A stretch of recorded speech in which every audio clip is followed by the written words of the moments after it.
I created a professional development course for teachers that promotes using social media in the classroom. The course is going to walk teachers through creating accounts, using tools related to social media, safety and security conversations, and finally, promoting digital authorship. This course focuses on Twitter but also touches on Instagram. I think teachers need to take into account what kinds of things they are going to be sharing and who they hope to reach before choosing a tool.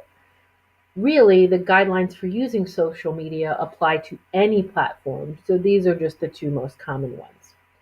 Anytime I bring up using social media for education, I get asked the exact same question. What's with the pound sign anyway? What's a hashtag? What's it used for? I promise we'll get to that in this course. Initially, I think educators are on social media to communicate with other educators, students, and families. This is a great use of these tools.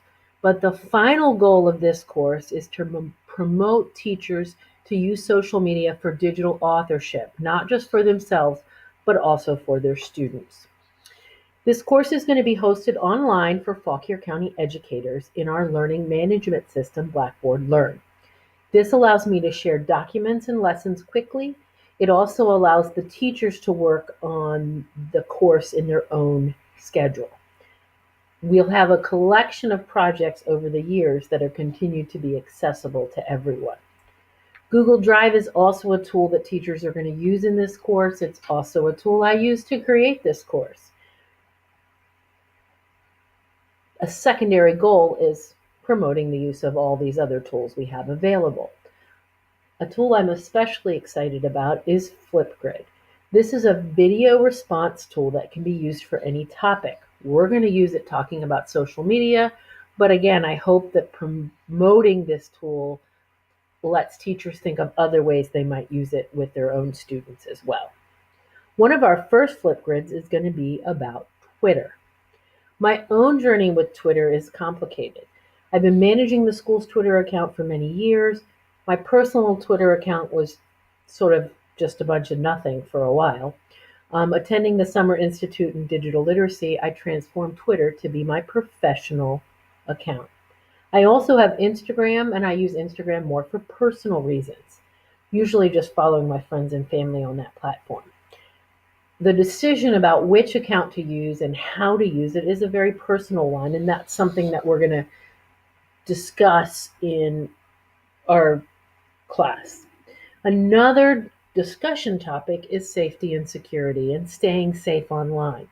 This is important for educators, but it's also important for educators that are sharing student information and also including the parents in this discussion with the younger students and helping the older students figure it out for themselves. Modeling appropriate behavior, I like to think of it more as a checklist of do's for teachers. Let's do it this way. Let's think about all the different things that we should be posting and why. Another activity for the teachers in the course is about text speak. Text speak is finding its way into everyday language. Emojis aren't much farther behind either.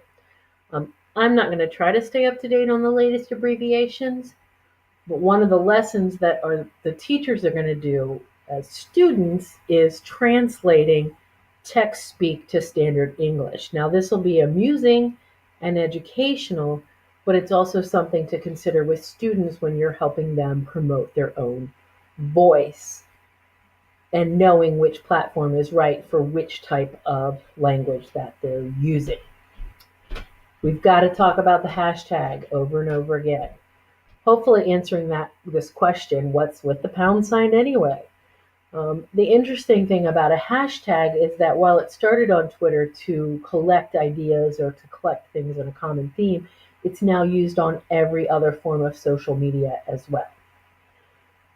During the course, we're going to explore using the social media platforms on both computers and personal devices. One of the best tools that I use is one I'm going to make sure the teachers understand is that they can toggle on a phone between several different accounts. I can switch from my personal account to the school account, to the ITRT account. TweetDeck's another tool that I want to make sure they know is out there. I'm not sure the beginning users of Twitter and Instagram are going to be ready for something like TweetDeck, but I think it's a good thing for them to see. You can follow multiple users, you can follow hashtags. One of the things I think about a lot is my voice when I'm managing these different accounts. If you're co-managing an account, that also comes into play. This is definitely a multifaceted question. How are you expressing your authentic voice, and is your voice different on different accounts? The end goal of this class is for participants to develop projects. Here's an example of one project. Students made stop motion videos on diagramming sentences. Another project was book summaries and book reviews. The great advantage of using a platform like Blackboard Learn is the projects the teachers create in each cohort will then be available for other people to see and get inspired by and continue to build our repository of project ideas. Educators have a responsibility to protect our own voice and to promote students. And if students are sharing with the world, they want what they share to be good.